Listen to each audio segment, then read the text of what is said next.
We're here with Coach Alan Ingram, Seminole County, and Coach, opened up the season with a loss, and since then you haven't had a game where it was closer than 22 points. What happened after that first game? What did you guys learn that's propelled you to where you are right now? You know, really young team, a freshman quarterback. You know, we thought we were at least a year away.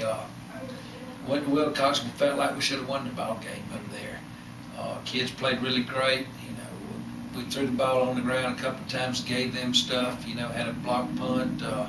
You know, kids knew they could do better. We came back and they just got after it and they made a commitment. And you know, everything just fell in place. Well, we'll talk a little bit about kind of the experience that you've had. I mean, a lot of guys, a lot of coaches, a lot of teams, when they're young, they do kind of have that mentality. You know, we'll kind of look to next year, we'll build for next year. But it seems like you guys are thriving in it. How fun has it been for you as a coach and really kind of as a team?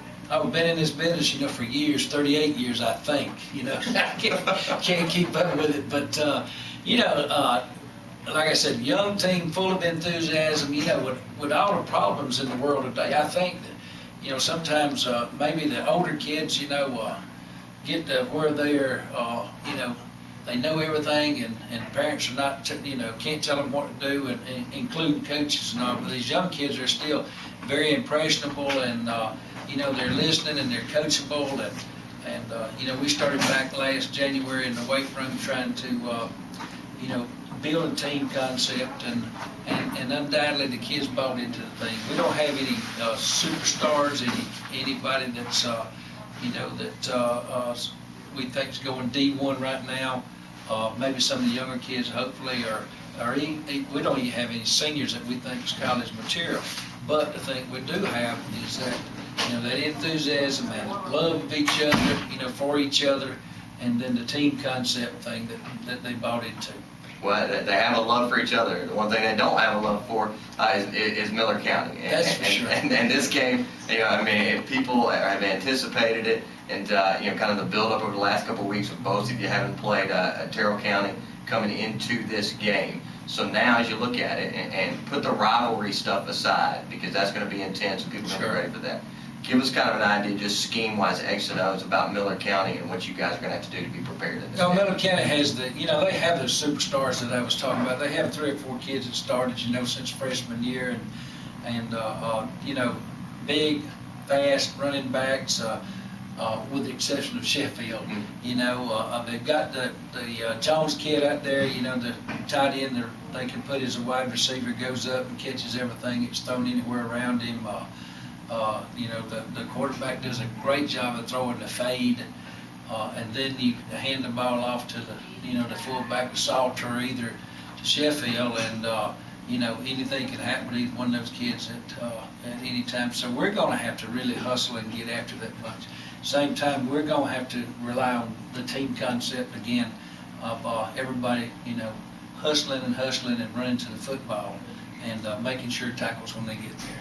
Yeah, with the young team that you talked about, any kind of concern maybe that they lose focus, kind of getting wrapped up in the rivalry aspect? No, we don't. We're not. You know, we're not going. You know, that right with this bunch. You know, my thing is we have to play every week. We respect every opponent that we have, and we take one game at a time. And it happens to be Miller County. It happens to be a rivalry. It had to, probably, you know, I've had quite a bit to do with the rivalry. Being from here, coaching over here with my old high school coach for 7 years, and then going to Miller County for 20. My kids were educated in Miller County. And so they, you know, I told one reporter the other day, they don't even know which way to pull, you know. But, and then my wife knows, you know, which way to pull that. But, you know, and the coaching staff, and I coached 2 of those guys, you know, through high school, and Frank and I are just, you know, we're great friends, you know, we're as close as brothers. Ronnie McNeese and I were probably closer than brothers. Great friends over there, you know, and, you know, but it's going to be a great ball game. It is. It's a lot of close people, a lot of family members, and I'm sure everything will be great Saturday morning, but on Friday night they're going to hit each other and hit each other hard, and it's going to be a great game. That's right. Coach Ingram, thanks. Thank you. Paul's over at Miller County right now. Paul, what you got for us? Well, thanks, Tim. I'm out here with middle linebacker, fullback Cosby Salter at Miller County, and you know everybody at Seminole's ready, and you guys at Miller, everybody's excited about this game, but everybody wants to talk about the Seminole offense versus the Miller defense. When you look at Seminole's offense and look at your guys' defense, I mean, how excited are you for that matchup to go out there and finally hit the heads and see where it stands?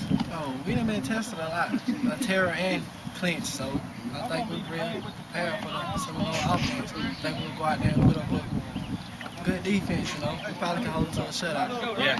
I mean, at what point in the season for you did you feel like you figured it out, like, wait, I think this defense can be dominant enough to take us to the next level, or maybe even beyond?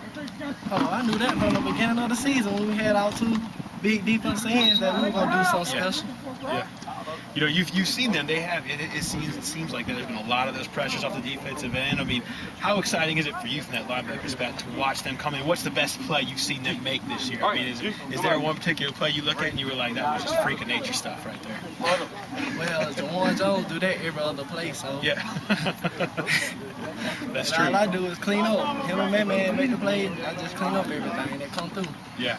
What is there a way for you to explain the Seminole-Miller rivalry and what it means? I mean, what does the Seminole-Miller rivalry mean to you?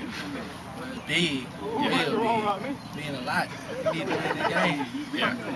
Do you guys care more about the fact that just beating Seminole, what that stands for, or is it the, you know, first place in the region and all the other stuff that goes along with that? I mean, what's bigger to you guys? Being number one, and that's a big rival, so I look for that being real big too, you know. Yeah. So we need that win. Yeah, I know the pep rally's coming, the Pirate Palooza. We can't let that affect us though, you know. Yeah. So we gotta stay focused. Yeah, trying to stay focused here at Miller County is the key. Miller, Seminole, it's going to be a great game. There's no doubt about it. Offense versus defense, and Cosby will be a big part about that at middle linebacker. So we're going to send it back out there to Seminole, and y'all take it from there. So the time for talk is over. We've taken a look at both sides, Seminole County, Miller County. We're here, and it's now at that moment, Paul. Yep. Potent offense, great defense. These two teams going to go head-to-head against each other. And while Seminole County has blown teams out so far when it comes to this game with Miller County, there will be no blowout no matter what goes on here. This is going to be a close, intense battle. So with a group of young guys like Seminole County has got, you know, how will those young guys handle a close encounter with Miller County? Boy, I don't know. That's the one thing that we haven't really learned about Seminole. The one close game that they've been in, they had some mistakes and ended up losing to Wilcox 33-20 in a game that, you know, I think they believed that they should have won. And so that's the one thing about a young team. Sure, they can have the talent and go blow people out, but can they win those close games, make those plays in the pressure situation? And there will be no bigger pressure situation than this rivalry game between these schools.